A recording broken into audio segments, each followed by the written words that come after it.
Hey everyone, welcome to a very quick episode from Ampro Engineering. This is a replacement body for the Traxxas Unlimited Desert Racer, and in this case here it is the clear replacement, though what we're going to talk about in this video is applicable to even the painted ones. As much as I enjoy the Traxxas Unlimited Desert Racer's body, this area here I thought was kind of boring. Now I know that on the genuine article on the actual Baja 1000 or stadium trucks that these are based on, this I believe is where the air intake or the air cleaner is.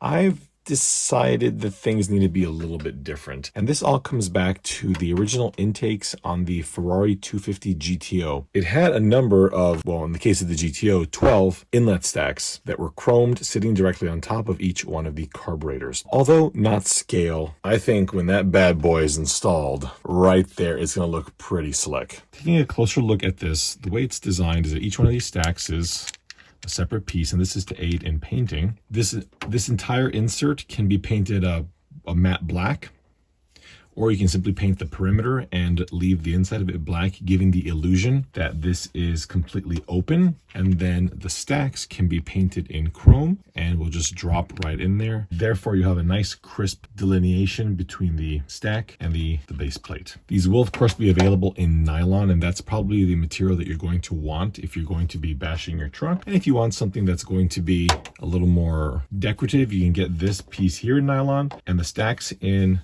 ultra detail plastic, or you can go all out and get all ultra detail like we're working with here. To install this, we're just going to have to eyeball it as best we can, and like so, get our marker out and trace around it.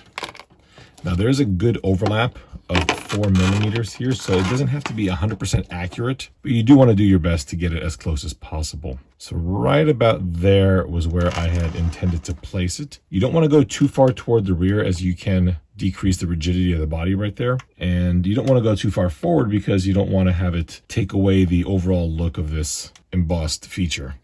So we'll just get our Sharpie and try and keep the Sharpie's profile. Okay, we'll try and get that. Thumb, of course, in the way at the rear. Okay, it's close enough. You're going to want to cut this a little bit undersized initially, because it's always easier to cut away a little more, as opposed to making the hole too large, and then you're kind of in trouble. All right, I'm going to get the X-Acto knife, but what I also want to do is use the body post hole tool.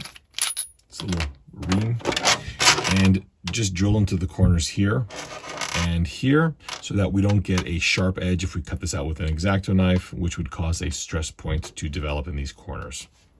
All right, the hole has been cut out, and that was quite a lot harder than I had anticipated, because the thickness of this polycarbonate is quite a lot more than I'm used to.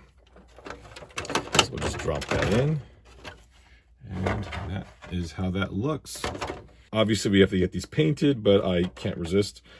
I should also point out that each one has a little notch, which corresponds to a notch right there on the base. If you do get the nylon ones, if you just make sure that this little notch is cleaned out, because you don't want it to, it's possible it can get just filled up with residual powder. Okay, that's looking cool. Let's go ahead and paint these real fast. I'm going to use a black primer on all of the stacks because I want to paint those chrome. For the actual insert, I would like to paint the perimeter. I think perhaps it will be silver, and then on the inside I'll do that in a matte black. And obviously the body has to get painted, so we'll knock that out as well. All right, the base has been painted in a matte black, whereas all of the Velocity stacks have been painted in a Rust-Oleum chrome. This is the kind of surface finish that you'll easily get if you're using Shapeways Ultra Detail plastic, which is probably too expensive for this application. So most likely this will be a print at home using a resin printer, like a Formlabs machine. If you did go with the durable plastic from Shapeways, which is nylon, you're going to have to do a little bit more sanding on this unit to give it this more uniform appearance. And with these guys, my recommendation is about 5 to 6 coats of an automotive grade filler primer. Stick this then into a drill using a probably around a 5 millimeter bit. Slide it over the bit with some tape to take up the gap. Turn the drill on and just kind of sand it smooth. Do a couple more coats of primer. Repeat lightly, and you should get a pretty darn nice finish. To glue down the Velocity stacks, we're going to use some hot glue, and the reason for this is the chrome paint. I've had serious issue with shoe glue and some cements, so I just feel that the hot glue is going to work perfectly well for this application. You really do not need very much, just a little dab kind of right on the edge. That's even probably too much. And that'll just slot right on in there. So I'll do that 6 more times. They are all in, and now let's glue this into the body. So we'll slot that in like that. Mine's fairly snug, so I'll just hold it up from the bottom. Make sure that the perimeter is fully pressed down.